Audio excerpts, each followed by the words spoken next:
तीन दिन तीन थ्रिलर मुकाबले देखने मिले हमें डब्ल्यूपीएल में। और आज हुआ आरसीबी वर्सेस दिल्ली के बीच में मैच, और ये भी बहुत ही कमाल का थ्रिलर था। आरसीबी ने किए थे अपने लाइनअप में तीन चेंजेस। एस वेगना, सिमरन बहादुर, एकता बिष्ट को बाहर किया था और उसकी जगह पे श्रद्धा पोकारकर, प्रियंका पाटिल और दिशा कसाट को जगह मिली थी। दिल्ली की टीम में एक ऑब्वियस सा चेंज था, मेरिसेन कैप को अंदर लाया गया था एनेबल सदरलैंड की जगह पे। टॉस जीता था मैगलाइनिंग ने, बैटिंग करने का फैसला किया था। और एक बार फिर जब सफाली वर्मा मैगलाइनिंग ओपन करने आए तो धूम धड़ाका कर दिए। 50 रन का ओपनिंग पार्टनरशिप था दोनों के बीच में, और पूरी तरह से आरसीबी बॉलर्स को अंडर प्रेशर रखा था। पावर प्ले के बाद वैसे ही विकेट गिरी सफाली वर्मा की, और लिया भी किसने, एस आशा ने। उसके बाद मैगलानी अगली ओवर में आउट हो गई। श्रेयंका पाटिल जो वापसी कर रही थी टीम में, उसको विकेट मिली। देखते ही देखते दिल्ली कैपिटल 60 फॉर 2 पे स्ट्रगल करने लगी। जेमिमा रॉड्रिग्स, एलिस कैप्सी, ये दोनों के बीच में बहुत बड़ी पार्टनरशिप हो गई। 97 रन की पार्टनरशिप थी 62 बॉल्स में, और जहां पे 60 फॉर 2 पे स्ट्रगल कर रहे थे 7.4 ओवर्स में, वहां से ये स्कोर चला गया 157 फॉर 3 पे 17.5 ओवर्स में। वहां पे जाकर विकेट गिरी जेमिमा रॉड्रिग्स की, और जेमिमा रॉड्रिग्स एक नेक्स्ट लेवल T20 प्लेयर बनते जा रही है यहाँ पे। 58 उसने बनाए 36 बॉल्स में। और एक बार फिर आरसीबी को जरूरत थी ब्रेक थ्रू की, तो श्रेयांका पाटिल आई और उसने विकेट निकाल कर दे दी। एलिस कैप्सी का भी नॉक बहुत ही बढ़िया था। 48 उसने बनाए 32 बॉल्स में, 8 बाउंड्री लगाए, और श्रेयांका पाटिल ने ही उसका विकेट लिया। तो श्रेयांका पाटिल ने जो कमबैक किया, ये तो कुछ नेक्स्ट लेवल था। इंजरी के चलते उसको खेलने का मौका मिला नहीं था कुछ मैचेस में, और यहाँ पे जब आई तो 4 विकेट लेकर गई वो। आरसीबी ने दिल्ली कैपिटल्स को रोका 181 के स्कोर पे, 5 विकेट के नुकसान पे 20 ओवर के बाद। आरसीबी को टारगेट था 182 रन का। ओपन करने आई स्मृति मंदाना के साथ इस बार सोफी मॉलिनो। एक बार फिर सोफी डिवाइन ओपन करने ही आई, ना ही भेजा गया एलिस पेरिंग को। सोफी मॉलिनो ऑस्ट्रेलिया के लिए इंटरनेशनल्स में ओपन कर चुकी है, अपने WBBL के टीम मेलबर्न रेनेगेड्स के लिए भी ओपन करती है। लेकिन यहाँ पे इतने बड़े टारगेट जब आप चेस करते हो तो आपको एक एग्रेसिव प्लेयर की जरूरत है, और अगर तो आप दो लेफ्ट हैंडर के साथ जाते हो तो उसका कहीं ना कहीं खामियाजा भुगतना पड़ता है, और वही भुगतना पड़ा स्मृति मंदाना को। दूसरे ही ओवर में एलबीडब्ल्यू हो गई एलिस कैप्सी के सामने, और एलिस कैप्सी एक अच्छी ऑफ स्पिन बॉलर है, पार्ट टाइमर है, आर्म बॉल वगैरह फेंकते रहती है, ड्रिफ्ट वगैरह करवाते रहती है, और उसने बहुत अच्छे से चकाया स्मृति को। 5 रन पे वो आउट हो गई। 3 नंबर पे आई एलिस पेरी, और ये पार्टनरशिप जो थी सोफी मॉलिनो और एलिस पेरी के बीच में, वो थी 80 रन की, जिसमें से बल्क ऑफ द रन बनाए थे एलिस पेरी ने।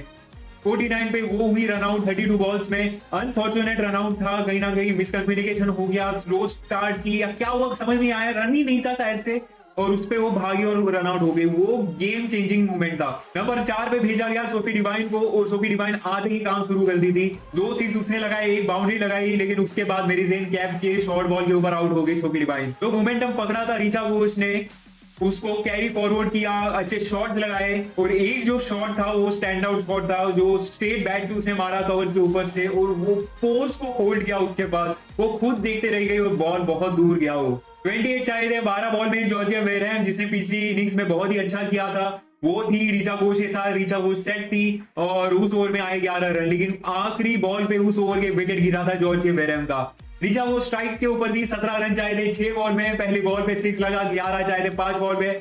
एक बहुत ही ब्लॉकबस्टर मैच में टर्न हो रहा था ये। अगला बॉल हुआ डॉट 11 4 बॉल में। उसके बाद फिर सीधे फील्डर के पास मारी, 2 रन के लिए भागे। दूसरा रन लेते वक्त दिशा कसाट रन आउट हो गई। वहां पे भी वो थोड़ा सा मिसकम्युनिकेशन हुआ, बीच में दिशा कसाट रुक गई, जिसकी बिल्कुल भी जरूरत नहीं थी। अगर वो रुकती नहीं तो शायद से पहुंच जाती। 9 चाहिए थे 3 बॉल में। उसकी अगली बॉल पे 2 रन आए, वहां पे भी रन आउट होते होते बची थी Richa Ghosh. Second last ball पे 6 लगा, और वो जो 6 था जस्ट ऊपर से गया था जेमिमा रॉड्रिग्स के। 2 रन चाहिए थे 1 बॉल में। मैं बस दुआ कर रहा था कि कैसे भी करके 2 रन आ जाए, हवा में मारने जाए, क्योंकि कैच होने के चांसेस हो सकते थे। और मैगलानी ऐसी फील्ड लगा दी है जिसमें सिंगल भी रोके और साथ में अगर विकेट आने के चांसेस हो, कैच वगैरह तो वो भी हो। बहुत ज्यादा टाइम लिया फील्ड सेट वगैरह करने में। अच्छी फील्ड लगाई मैगलानी ने, और 2 रन चाहिए थे। उनको पता था कि ऋचा कहीं ना कहीं बाउंड्री मारने जाएगी, और वो प्लान एकदम परफेक्ट था। उसने बॉल स्टंप में डाली। उसके बाद क्या था, वो गया सीधे सफाली के हाथों में। ऋचा घोष बहुत लेट भागी, और उसके बाद सीधे नॉन स्ट्राइकर के पास जेस जोनासन के पास गया हो, तो उसने एक इजी रन आउट कर दिया। ऋचा घोष की ये जो पारी थी, तो वो कहीं ना कहीं आरसीबी के लिए बहुत ज्यादा जरूरी थी, लेकिन वो लाइन को क्रॉस नहीं कर पाई। दोनों ही प्लेयर्स रोए, श्रेयांका रोई, से ज्यादा तो ऋचा रोई।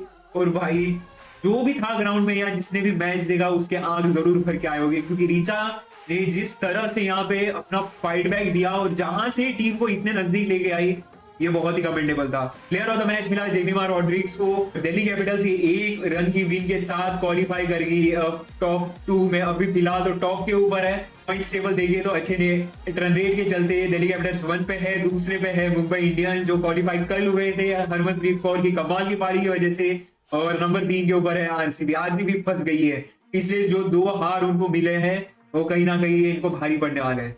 नेट रन रेट उनका अच्छा है और अभी इनकी रेस होगी यूपी वॉरियर्स के साथ। यूपी वॉरियर्स के साथ आज मैच होना है गुजरात जायंट्स के साथ। अगर गुजरात जायंट्स इस मैच को जीतती है तो यूपी वॉरियर्स सीधे सीधे डिस्क्वालीफाई होगी, और अगर आरसीबी भी अगर हारती है तो फिर जिसका एनआरआर अच्छा होगा वो क्वालिफाई कर जाएगा। और अगर यूपी वॉरियर्स हारती है और आरसीबी जीत जाती है तो आरसीबी इजीली क्वालिफाई कर जाएगी, लेकिन आरसीबी का मैच है मुंबई इंडियंस के साथ।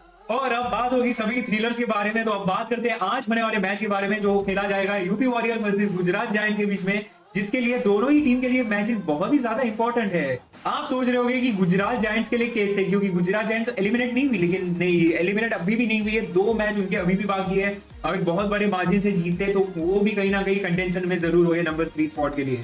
अभी फिलहाल अगर रेस देखी जाए तो आरसीबी और यूपी वॉरियर्स के बीच में है, बहुत इंपॉर्टेंट है मैच ये यूपी वॉरियर्स के लिए। दोनों टीम की प्लेइंग 11 के बारे में बात की जाए तो मेरे को लग रहा है कि सेम ही प्लेइंग 11 खेलेंगी जो पिछले मैच में खेली थी। अगर आपको पता नहीं है तो आपके स्क्रीन के ऊपर दोनों ही प्लेइंग 11 लगा दूंगा मैं। दीप्ति शर्मा ने 3 नंबर के ऊपर आई थी बैटिंग करने, होप कर रहे कि वही हो। गुजरात जायंट्स को जीतने के लिए फिर से एक बार वैसे ही एफर्ट देने पड़ेंगे बैटिंग में, और बॉलिंग में एश गार्डनर को स्टेप अप करना पड़ेगा, इवन बैटिंग में भी स्टेप अप करना पड़ेगा अगर जीतना है तो। मैच प्रेडिक्शन की बात की जाए तो मेरा प्रेडिक्शन ये है कि गुजरात जायंट्स इस मैच को जीतेंगी। आप किसको बैक कर रहे हो, आपको कौन लग रहा है कि नंबर 3 के ऊपर कौन फिनिश करेगी, वो तीसरी टीम कौन सी होगी क्वालिफाई करने वाली, ये भी कमेंट करके जरूर प्रेडिक्शन बता देना। वीडियो पसंद आया हो तो लाइक कर देना, चैनल पर नए हो तो सब्सक्राइब कर देना। आईपीएल भी आने वाला है, हर वीडियो में मैं बोल रहा हूँ वीडियोस आने वाली है, तो बने रहो चैनल के ऊपर। टेस्ट मैच भी जीती सीरीज 4-1 से इंडिया ने जीता है पहला मैच हारने के बाद, तो उसका भी रिव्यू है चैनल के ऊपर, चेकआउट कर लो। मिलता हूँ आपको अगली वीडियो या फिर लाइव स्ट्रीम में जो होती है दूसरे चैनल के ऊपर, चेकआउट कर लेना। तब तक के लिए बाय बाय।